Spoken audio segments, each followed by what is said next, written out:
Assalamualaikum warahmatullahi wabarakatuh. Perkenalkan nama saya Dina Mustika Amalia. Saya dari 3 APGMI. Hari ini saya akan memaparkan materi yang saya pahami dari PPT terkait statistik dan statistika dari 2 PPT yang Ibu Mardiana kirimi. Kemudian materi yang pertama adalah statistika. Statistika memiliki definisi yaitu ilmu mengumpulkan, mengolah, menyajikan, serta menarik kesimpulan data menjadi informasi untuk mengambil keputusan yang efektif. Jenis statistika terbagi menjadi dua. Pertama ada statistika deskriptif, kemudian statistika induktif.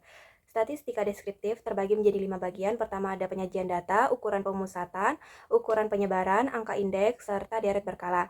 Sedangkan statistika induktif terbagi menjadi 6. Pertama ada probabilitas dan teori keputusan, metode sampling, teori pendugaan, pengujian hipotesa, regresi atau korelasi, kemudian statistika non-parametrik, atau membutuhkan data dengan ordinal dan nominal. Kemudian sumber data statistika sendiri terbagi menjadi dua. Pertama ada primar dan sekunder. Data primar bisa melalui 3 cara. Pertama ada wawancara tidak langsung, secara langsung maupun mengisi ke kuesioner. Kemudian ada data sekunder bisa melalui BPS atau Badan Pusat Statistika, kemudian Bank Indonesia atau World Bank atau IMF, kemudian ada FAO. Materi yang kedua tentang statistik. Statistik sendiri memiliki pengertian ilmu yang mempelajari tentang seluk-beluk dari data, yaitu tentang pengolahan, penyajian, penafsiran, serta penarikan kesimpulan dari data yang berbentuk angka. Kemudian macam-macam statistik menurut cara pengolahannya terbagi menjadi dua. Pertama ada deskriptif atau inferensi.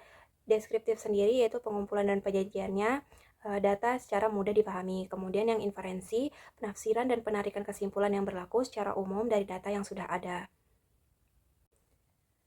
Materi yang selanjutnya tentang data. Data sendiri di sini saya mengambil dua pengertian. Pertama, data adalah himpunan nilai atau informasi yang diperoleh dari observasi, pengukuran, penilaian terhadap suatu objek.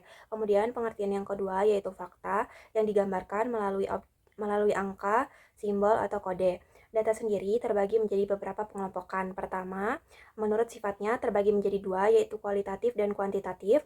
Kualitatif dari hasil pengamatan dan tidak berbentuk bilangan, contohnya jenis kelamin atau agama. Sedangkan kuantitatif diperoleh dari kegiatan pengukuran dan penilaian, sedangkan berbentuk bilangan. Contohnya sendiri yaitu misalnya berat badan 40 kg atau tinggi badan 20 cm.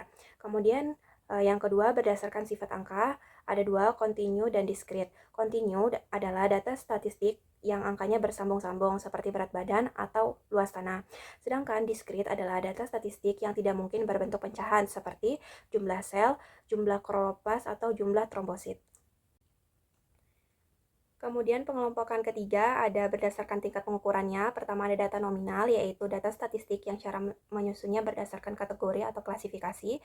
Yang kedua ada data ordinal, yaitu data statistik yang penyusunannya berdasarkan ranking. Yang ketiga ada data internal atau data yang diurutkan berdasarkan atribut tertentu. Dan yang terakhir ada data rasio, itu data yang menunjukkan ukuran sebenarnya. Kemudian pengelompokan keempat berdasarkan bentuk angkanya terbagi menjadi dua. Yang pertama ada tunggal, yaitu angka-angkanya terdiri hanya 1 unit. Kemudian kelompok, yaitu tiap unitnya terdiri dari sekelompok angka. Kemudian pengelompokan kelima ada berdasarkan waktu pengumpulannya terbagi menjadi dua juga. Pertama ada seketika, yaitu data yang mencerminkan satu waktu saja. Kemudian yang kedua ada urutan waktu, di mana data yang mencerminkan dari waktu ke waktu secara berurutan. Selanjutnya yaitu alat untuk mengumpulkan data terdiri menjadi 6. Pertama ada checklist, yang kedua ada rating scale atau skala bertingkat, yang ketiga ada interview guide atau pedoman wawancara, yang keempat ada questionnaire atau daftar pertanyaan, yang kelima ada catatan dokumentasi, dan yang terakhir ada daftar atau naskah tes. Kemudian prinsip pengumpulan data terbagi menjadi 3. Pertama, data harus lengkap, data harus tepat, dan data harus benar. Selanjutnya yaitu pengolahan data meliputi pertama ada editing, kedua ada coding atau pemberian kode-kode, yang terakhir ada tabulasi yaitu membuat tabel untuk data yang sudah diberi kode. Materi selanjutnya tentang distribusi frekuensi. Distribusi frekuensi sendiri memiliki pengertian pengelompokan data menjadi tabulasi data dengan memakai kelas-kelas data dan dikaitkan dengan frekuensi masing-masing.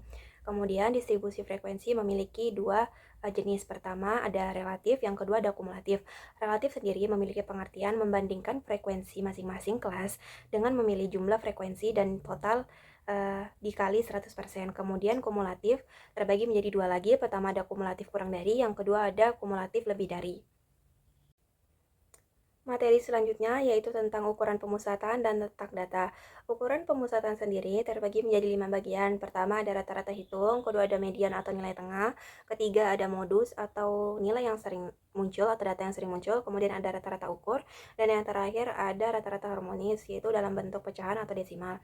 Materi terakhir tentang kuartil, desil, dan persentil.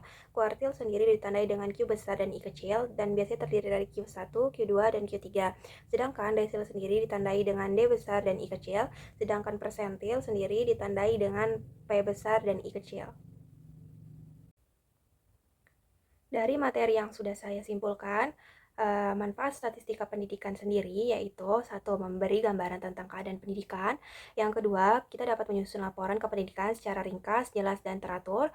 Yang kemudian dapat mengetahui ada atau tidak adanya hubungan antara gejala atau variabel kependidikan. Kemudian kita bisa mengambil keputusan kependidikan dengan tepat. Sekian pemaparan materi tentang statistik dan statistika dari saya. Kurang dan lebihnya saya mohon maaf. Wassalamualaikum warahmatullahi wabarakatuh.